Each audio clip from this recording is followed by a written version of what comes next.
अभिनव की जिंदगी रातों रात पलट चुकी थी। उसके साथ जो हुआ उस पर उसे अभी तक यकीन नहीं हो रहा था। उसके हाथ में अपने पिता की तस्वीर थी, लेकिन उस तस्वीर में वो गुस्से से भरी आंखों से राणा को देख रहा था। अगर उसका बस चलता तो वो अभी के अभी राणा का सिर काटकर अपने पिता की मौत का बदला ले लेता। जब अकरम ने अभिनव को इस हाल में देखा तो बोला, मैं तुमसे पूछना ही भूल गया, तुम इतने सालों तक कहाँ थे? अभिनव ने अपनी दर्द और गुस्से भरी आंखों से अकरम को देखा और बोला, पापा के जाने के बाद मेरी परवरिश एक अनाथ आश्रम में हुई। कुछ सालों बाद मैं वहां से बाहर निकला और काम करने लगा ताकि अपनी पढ़ाई का खर्च उठा सकूं। लेकिन आप लोग इस दौरान मुझे ढूंढने क्यों नहीं आए?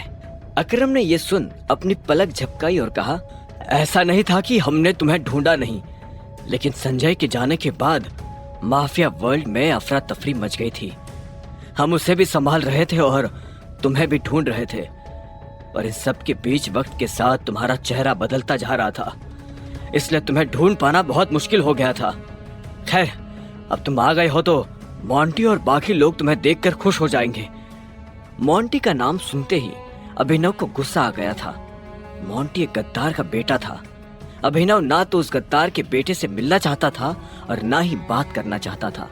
अभिनव ने कहा, लेकिन मुझे तो कभी मेरे पापा ने इस माफिया ग्रुप के बारे में नहीं बताया। अगर ऐसा कुछ था तो वो मुझे पहले ही बता सकते थे ना।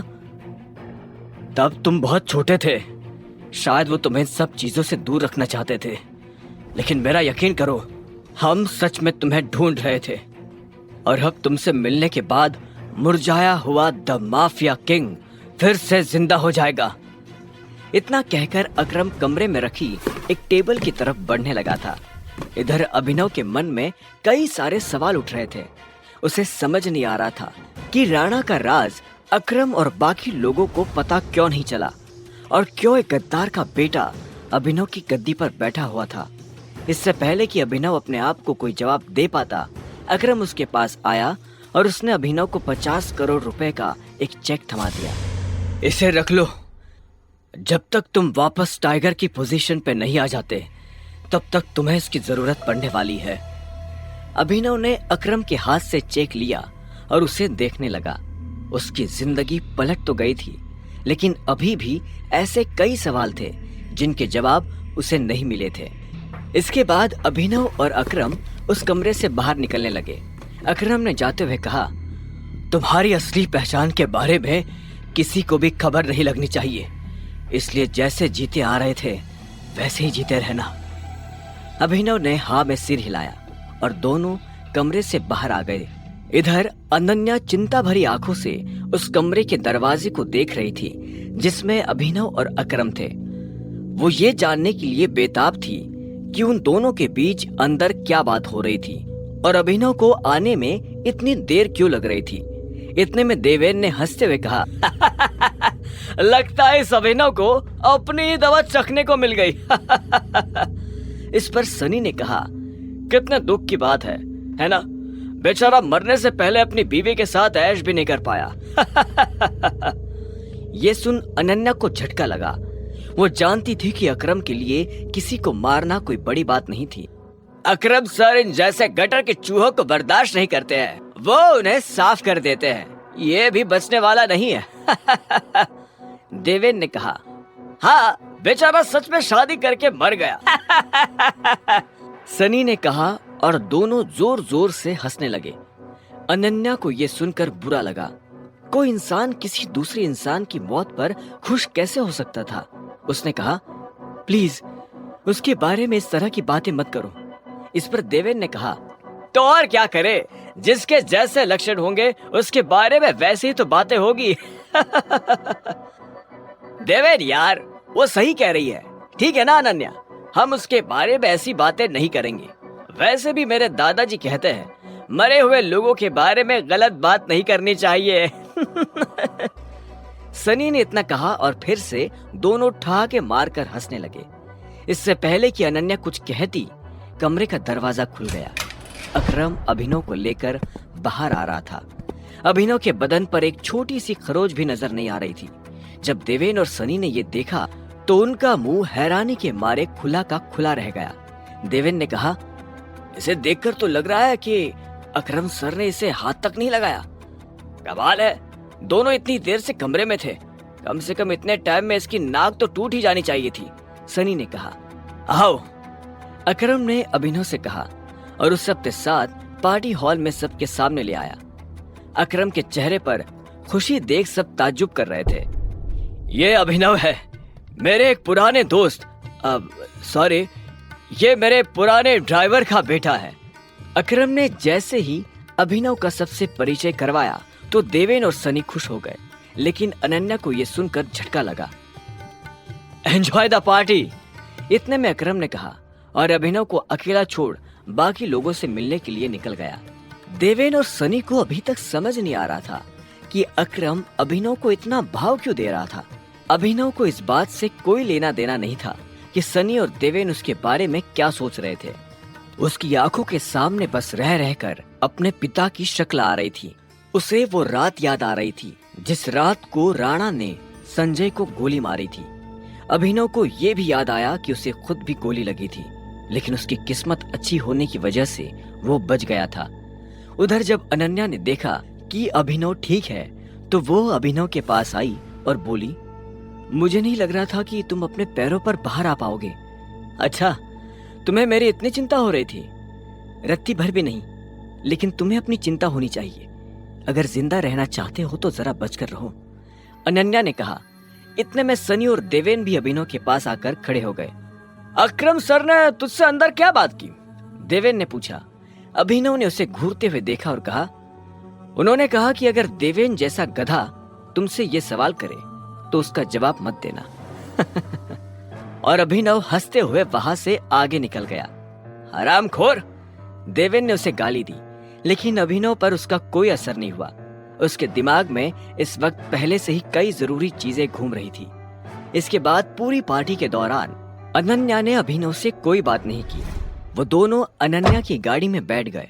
अभिनव ने ड्राइवर से कहा, मेरा घर यहाँ से पास है, पहले आप वहां लेना। यह सुनते ही अनन्या झेपते हुए बोली, तुम ये सोच भी मत लेना कि मैं तुम्हारे साथ तुम्हारे घर में रहने आ रही हूँ। अगर तुम्हारी खुद की हालत ऐसी है तो तुम्हारे घर की हालत कैसी होगी? मैं तुम्हारा पति हूँ, तुम मेरे घर में नहीं रहोगी तो किसके घर में रहोगी? अभिनव ने उसे छेड़ते हुए कहा, अपने ये 2 कौड़ी का लॉजिक अपनी जेब में डालो और मुझे ये बताओ कि कल तुम मेरे बिस्तर में कैसे आए? यही सवाल तो मैं भी तुमसे पूछना चाहता हूँ। अच्छी बात है, लेकिन मैं तुम्हारे साथ तुम्हारे घर नहीं आ रही हूँ, मैं अपने घर जा रही हूँ। और अगर इन फ्यूचर मुझे मजबूरी में तुम्हारे साथ रहना पड़ा तो भी मैं तुम्हारे साथ नहीं, तुम मेरे साथ रहोगे, मेरे घर में, मेरे बाकी नौकरों की तरह, अनन्या ने कहा और सामने देखने लगी। कुछ देर के बाद अनन्या का घर आ गया था। वो नीचे उतरी और जोर से दरवाजा लगाकर घर के अंदर चली गई। अभिनव ने पहले उसे देखा और फिर अपनी उंगली में पहनी हुई उस अंगूठी को देखने लगा। अगर आज वो अंगूठी नहीं होती तो पता नहीं उसके साथ क्या होता। अनन्या को छोड़ने के बाद अभिनव अपने घर आ गया था। अगली सुबह जब अभिनव का अलार्म बजा तब वो फिर से वही सपना देख रहा था। अलार्म की आवाज सुन वो झटके से उठा और अपने बिस्तर पर बैठ गया। उसने उठते ही मन सबसे पहले अकरम को धन्यवाद दिया, जिसने उसके पिता की कंपनी को इतने सालों बाद भी जिंदा रखा, लेकिन साथ ही उसे अपने पिता को खोने का मलाल भी था।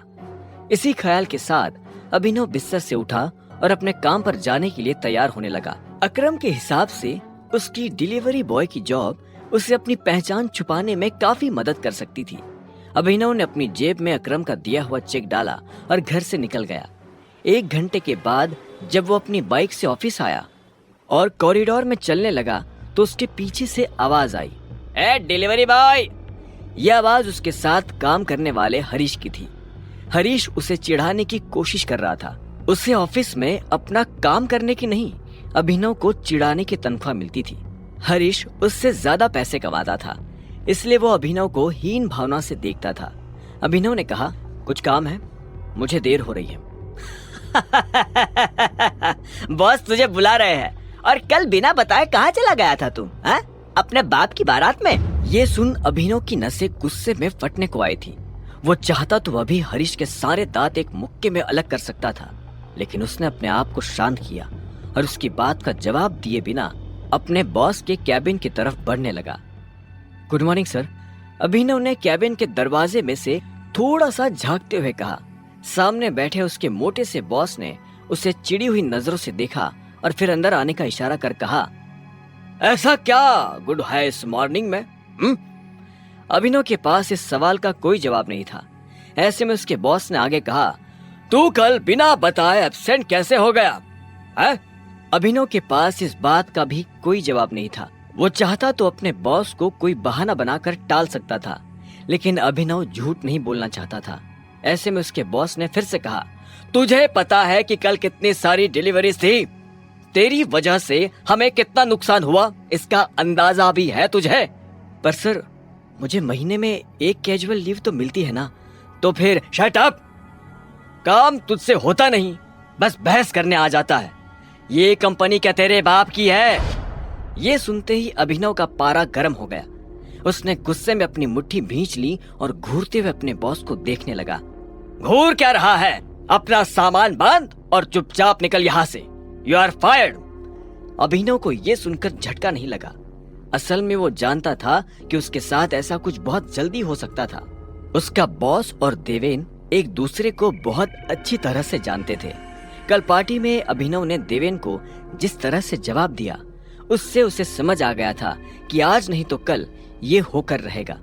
ऐसे में अभिनव ने बॉस से कहा, ठीक है सर, मैं जा रहा हूँ। इस महीने मैंने जो भी काम किया उसकी सैलरी दे दीजिए।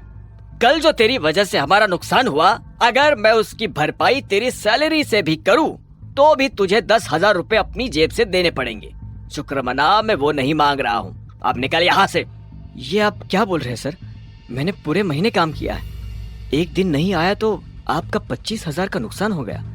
मैं तब तक यहाँ से नहीं जाऊंगा जब तक मुझे मेरी सैलरी नहीं मिल जाती। अच्छा रुक, अभी देता हूँ तुझे तेरी सैलरी, उसके बॉस ने कहा और टेबल पर रखी घंटी बजा दी। अगले ही पल कमरे का दरवाजा खुला और 4 बाउंसर अंदर घुस आए। उठाकर पटक आओ बाहर साले को। बॉस के मुंह से ये सुनते ही वो चारों अभिनव पर धावा बोलने के लिए टूट पड़े, लेकिन इससे पहले उनमें से कोई अभिनव पर हमला कर पाता, अभिनव ने उन्हें पटकनी दे दी थी। उसने किसी का हाथ तोड़ा तो किसी का पांव, किसी के पेट में मुक्का मारा तो किसी की पीठ पर लात। देखते ही देखते बॉस के सारे आदमी ढेर हो गए थे। बॉस ये देख भौचक्का रह गया था। अभिनव अब सीधा बॉस के पास आया और उसकी गर्दन पकड़कर बोला, सैलरी। बॉस ने घबराहट में अपने ड्रॉअर में से चेक निकाला और उस पर अमाउंट भरकर कांपते हुए हाथों से अभिनव को थमा दिया। अभिनव ने चेक देखा और बॉस की गर्दन छोड़ वहां से बाहर निकलने लगा।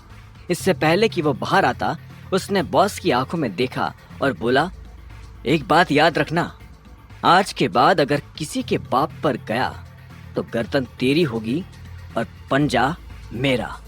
ये सुन बॉस के होश उड़ गए थे। उसे पता था कि अभिनव एक गुस्सैल आदमी है, लेकिन उसने कभी उसका गुस्सा देखा नहीं था।